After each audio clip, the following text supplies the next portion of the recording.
Com o intuito de ajudar alunos a denunciar professores abusadores, 3 futuras professoras decidiram montar a página do Facebook Meu Professor Abusador, onde anonimamente é possível denunciar e contar a história que aconteceu na sala de aula. Em pouco tempo já havia centenas de denúncias de diversas partes do Brasil, e elas vão desde xingamentos à exploração sexual. Mas como reconhecer que um professor tem passado dos limites e tem sido um abusador? Tudo que causa algum constrangimento na criança, além do trivial, do normal, vindo de pessoas muito acima da idade, ela tem que entender que aquilo pode estar sendo algo que não está fazendo parte de uma relação normal, mas poderá vir a ser uma reação de abuso. Sabemos nós que a comunidade acadêmica, que o espaço da escola é um espaço hoje onde reflete conflitos, violências, todas essas questões. Mas nada disso justifica tratamentos que sejam violentos, abusivos, que sejam discriminatórios de qualquer natureza. Grande parte das denúncias que são possíveis ler na página do Facebook tratam-se de alunas que deixaram o colégio ou a faculdade há muito tempo e só agora resolveram falar.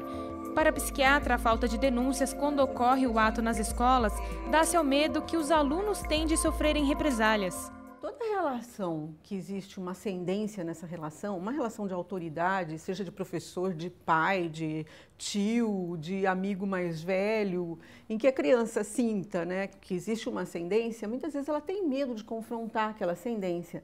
Às vezes pela própria, vamos dizer assim, a intelectualidade da criança um pouco menor, ela acaba sendo também, ela pode ser um pouco modulada, ela pode ser um pouco manipulada no sentido até intelectual para que não fale, né? E, por outro lado, se é uma relação de autoridade, como em professor ou como outros profissionais que às vezes podem estar em contato com ela, eles podem, exatamente essa ascendência, né, causa um constrangimento para que ela se exponha, né, e tenha algum prejuízo maior em função da própria posição do abusador.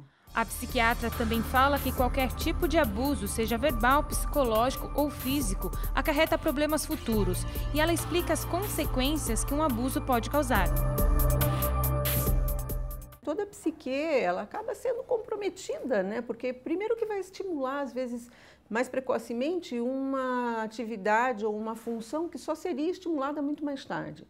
Depois, toda a distorção que existe, né, entre o afeto, né, relacionado às figuras, né, e aquelas figuras modelo, e a própria sexualidade da criança. Isso sem contar que se realmente existe um abuso físico real, né, aí a consequência disso para a vida de uma pessoa é incomensurável, né? Cada uma tem um sofrimento muito grande, acaba tendo problemas psicológicos até com relação à própria sexualidade mais tarde, inúmeras coisas. Com certeza é bem prejudicial.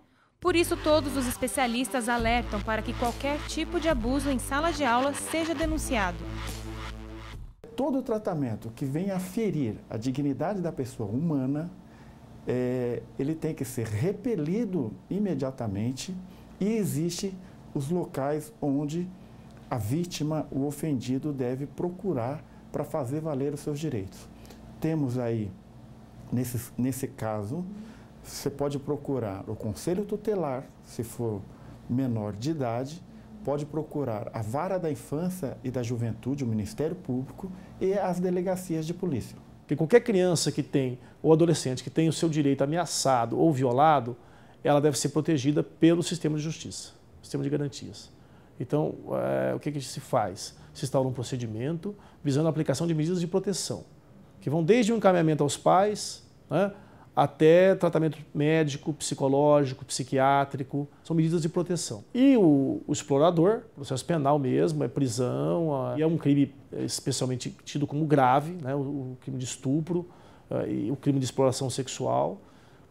Evidentemente que ele é submetido a um sistema, um processo acusatório, que a gente diz, ou seja, com direito à defesa, porque as provas não são muito fáceis desses crimes, né? E você tem que sempre eliminar o risco de um erro, né, que compromete a vida da pessoa, porque ser acusado de pedofilia, de crime sexual contra a criança, tomara que ele seja culpado, porque se não for, já está culpado, né? A sociedade não perdoa nem a acusação. A lei também garante outros direitos à vítima.